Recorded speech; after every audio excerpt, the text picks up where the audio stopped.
ये वीडियो उन लोगों के लिए है जो ये समझ रहे हैं कि नया कानून जो किसानों के लिए बनाया गया है उसका नुकसान सिर्फ किसान को होगा।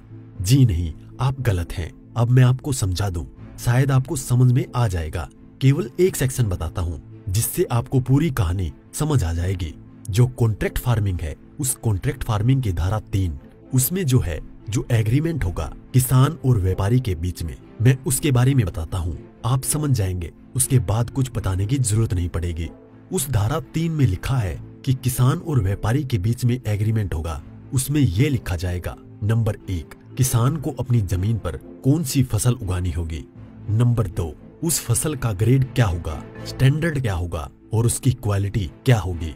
नंबर 3, उस फसल को उगाने के लिए जो बीज होगा, जो खाद होगा, जो कीटनाशक होंगे, जो मशीनरी होगी, जो तकनीक होगी, उसे वो व्यापारी जिसके साथ समझौता हो रहा है वो देगा।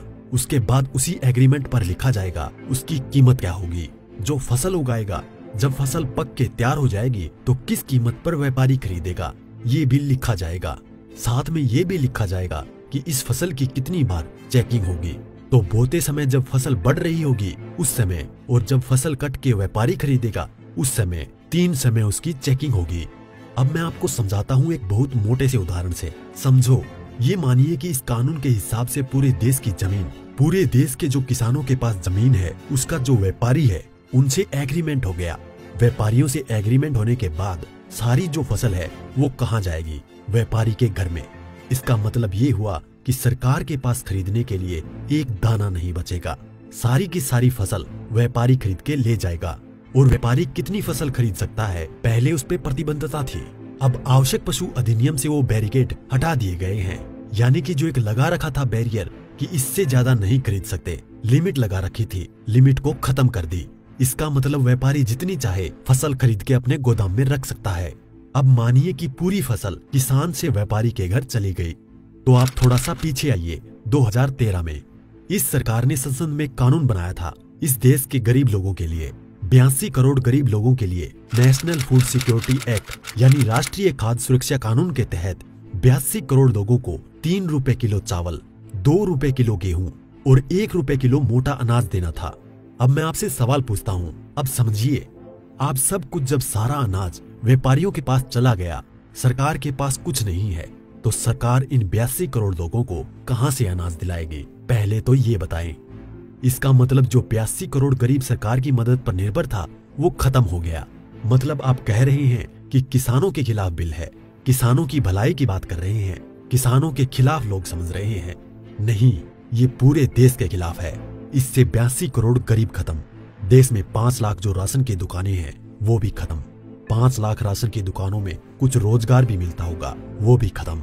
अब इसके बाद आप आ जाइए कि जब किसान को सारी चीजें, जो खाद भी है, बीज भी है, कीटनाशक भी है, मशीनें भी हैं, तकनीक भी है, वो व्यापारी जिससे समझौता हुआ है वो ही देगा। तो जो व्यापारी ये काम करते हैं, कोई खाद बेचता है, कोई बीज बेचता है, कोई मशीन बेचता है, तो कोई कीटनाशक बेचता है, वो व्यापारी भी खत्म। तो आपने व्यापारी खत्म कर दिए, गरीब मजदूर खत्म कर दिए, और किसानों को आपने बंधक बना दिया, मजदूर बना दिया, गुलाम बना दिया। कैसे? अब मैं बताता हूँ। जब किसान की जमीन पर एग्रीमेंट हो गया तो किसान चाहकर भी अपनी जमीन में मानो मक्का बोए हुए है, मक्के से एक बूटा तोड़ के नहीं खा सकता। आज की तारीख में तो खेत में जाओ और एक नहीं 10, 20, 50 जितने बूटे तोड़ के खाने हैं खाओ, खूब सेक के, रिश्तेदारों को भी ले जाओ। साथ में गन्ना अगर बो रखा है, एक गन्ना नहीं खा सकता। क्यों? क्योंकि व्यापारी से समझौता है। अगर एक गन्ना टूट लिया तो फिर उसके बाद व्यापारी से लड़ते रहो। आप एसडीएम के यहाँ, एडीएम के यहाँ। मतलब ये है कि अपनी ही जमीन पर किसान अपने लिए, अपने बच्चों के लिए अगर मन करता है, जो फसल किसानों ने उगाई है, किसानों की मेहनत है, उसमें से एक दाना नहीं ले सकता। ऐसे कानून का क्या करेगा किसान? और इस कानून ने व्यापारी खत्म कर दिया, इस कानून ने मजदूर खत्म कर दिया, और साथ में जो किसान है, किसान को इतनी भी मोहलत नहीं दी गई। आज की तारीख में तो किसान किसी भी जगह से दूर जाकर, यहाँ से ठीक नहीं मिला तो वहां से ले, वहां नहीं मिला तो वहां से ले, यहाँ से कम नहीं मिला तो यहाँ से ले। खाद और बीज अपनी मर्जी से ले सकता है, इसके बाद नहीं, इसके बाद तो व्यापारी ही देगा। इसका मतलब ये हुआ कि चंद व्यापारियों के हाथ में पूरा देश जाने वाला है। और जब व्यापारी के साथ में समझौता हो गया तो कोई भी बैंक किसान को लोन नहीं देगा। इसका मतलब ये हुआ कि अगर उसे पैसे चाहिए किससे लेगा? एक ही रास्ता बचा है, उस व्यापारी से। तो सरकार कहती है कि जमीन नहीं जाएगी, तो ऐसे जाएगी जमीन। और उसी व्यापारी से जब वो कर्जा लेगा, धीरे धीरे कर्जा बढ़ता चला जाएगा और कर्जा बढ़ता चला जाएगा, व्यापारी का ब्याज बढ़ता चला जाएगा। लिहाजा जो किसान है अपनी ही जमीन उस व्यापारी को बेचने पर मजबूर हो जाएगा।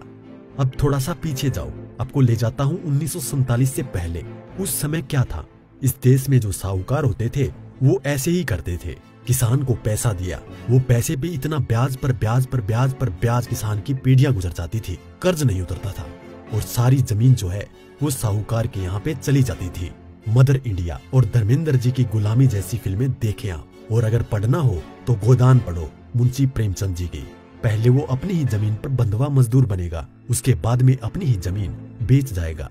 ये है इस कानून का परिणाम जो आगे तक नजर आता है। इसलिए ये कानून पूरे देश को तबाह करने वाला है। अब एक चीज और रह गई, उसे भी बता दूं। जो मध्यम वर्ग के लोग जो आज रोटी खा रहे हैं, जब व्यापारी सारा अनाज अपने गोदामों में बंद कर लेगा तो वो जो आज उसने लिया जिस दाम पे उससे 6 गुना 7 गुना 8 गुना दाम पर बेचेगा।